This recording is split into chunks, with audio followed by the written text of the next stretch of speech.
Hey loves, welcome or welcome back to my channel. Today guys, I'll be checking out this interesting video and it's titled Delusional Modern Woman Shocked as S Replaces Her After 35 Years of Misery. And you guys, I'm super excited as always. If you're here to subscribe to this channel, please consider subscribing. Give this video a massive thumbs up, comment, share, and all that good stuff. And without much ado, let's see what this video is all about. People ask me all the time what's been my biggest emotional challenge since getting divorced. And I have to say that it's come to the realization of how replaceable I was in my marriage. It's time for your next adventure. I have no idea what I'm going to do tomorrow. How exciting. No matter what anybody tells you. Social media gives women the illusion that they are too good to be replaced. I mean, if a lot of people are telling me about how great I am, giving me constant validation every freaking day, this is what social media does. Exactly. And a lot of these modern women can't do without social media. Back to what I was saying, if a lot of people are telling me about how great I am, giving me constant validation every freaking day, I would become a god, feeling all perfect and irreplaceable. Even if you broke up with me, I knew you would leave a sorry life. That's exactly how these women think. I blame social media for this. Social media also makes these women think they have options. That's what causes divorces most of the time. 75% of divorces are caused by women. I can do better. I deserve better because the internet said so.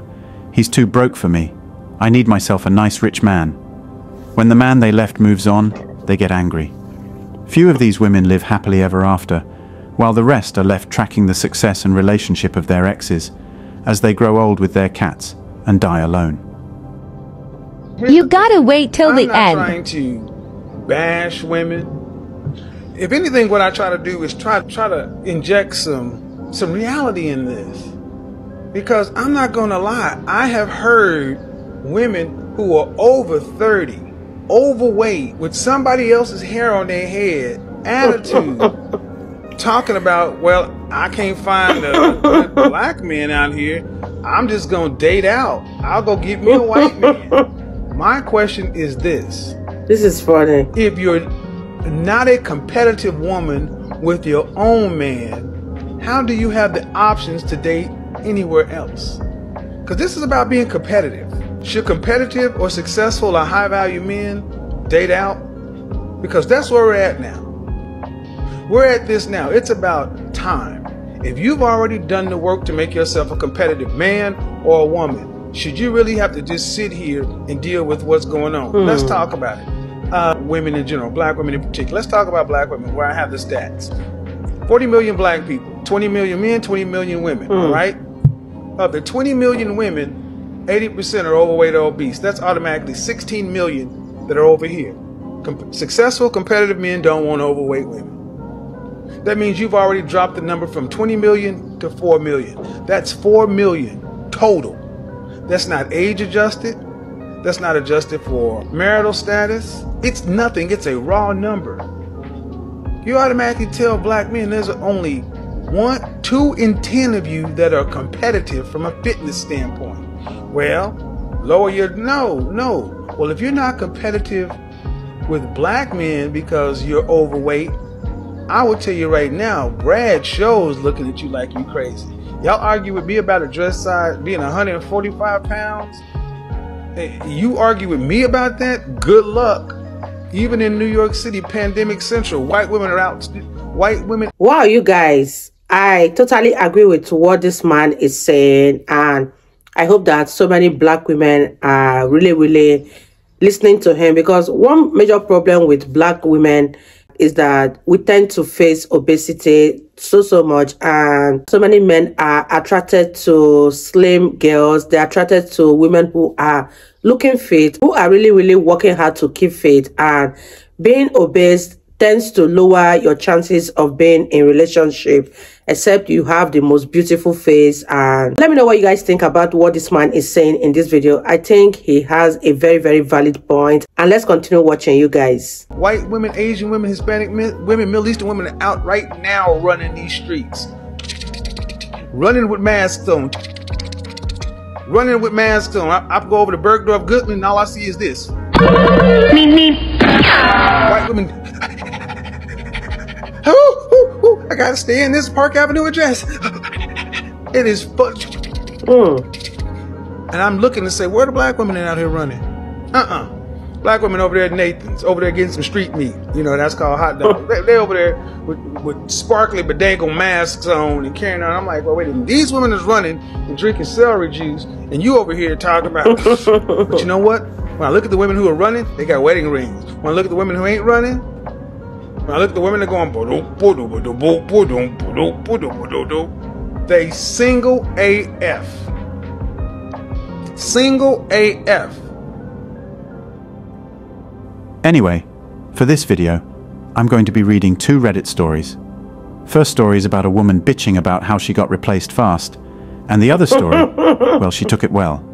I'm going to be reading them exactly how they are, not taking anything out, not even a dot. Let's dive in. My ex-husband and I have been separated for just over a month, and we are recently divorced. As far as I know, he currently has a new partner, while I have to continue fighting with my internal pain. Don't confuse me. My ex-husband is a very loving man, but I've always seen how in the face of each loss, he has been able to get out of it quickly. During the time he was with me, his maternal grandmother, his maternal grandfather, and later his paternal grandfather died, all those whom he loved too much. I saw him cry for several days about their deaths, and I saw how after about 5 or 6 days, he smiled again like before. Whenever I asked him if he felt bad, he only said, yes, but being sad won't bring them back to life. At the beginning of our marriage, his cat died of old age. He had that cat before he even met me. He raised it, he watched it grow, and he watched it die. I had never seen him so broken. I had never seen him cry so much. And still, it took him a week to smile again, to act like before, as if his sadness had an off button. For reasons that are not relevant, he and I ended up divorcing. Our divorce was a quick one. I stayed with my son, and he stayed at his house while I moved in with my parents. For some reason, I knew that he was as devastated as I was. But during the divorce negotiation agreements, I found out that he already had a new partner. It shocked me quite a bit. Had he gotten over me so quickly? Did he at least cry for me? Am I worth less than his cat was worth to him? I know that he was not unfaithful to me. He never gave me reasons to distrust. He always had access to his phone, his computer, his social networks. I'm not proud to say that I am a jealous person. You know what he told me? If it makes you feel better, I can record my entire day using my cell phone and then send you the file, and do that daily, so you will know that I have not been unfaithful to you. Those were his words. I froze at such an idea, but the calmness with which he said it made me know that he was telling the truth. He even offered to share his location through WhatsApp 24/7, or let me call him at any time of the day. Knowing that he was faithful to me calmed me down. Then why? How could he get over our relationship so quickly? Wasn't I worth enough to him? Even when I saw him during the divorce negotiations, I saw his look. It was not the same loving look that he wished me every day. No, it was a look of pity, a look of, you are less than me, and I pity you. Although he didn't say it with his words. I hate myself. I hate him. I hate his new partner. He was always a homeboy. He doesn't like to drink. He has never smoked. When we went to parties, he knew how to have fun without having to drink. But I still saw that he only had eyes for me. Then why? How did his look change so quickly? I can't stand it. I should be strong for my son, but I just can't stand it. I feel like I'm less because of him. I feel like I'm even worth less than a damn dead cat. Sounds like this bitter woman in this story left a good, faithful man and broke up a family. The fact that you want him to suffer more after the divorce kind of says it all. You are more torn up about him not being in pain than you are over the dissolution of your family. Let's go to the second story.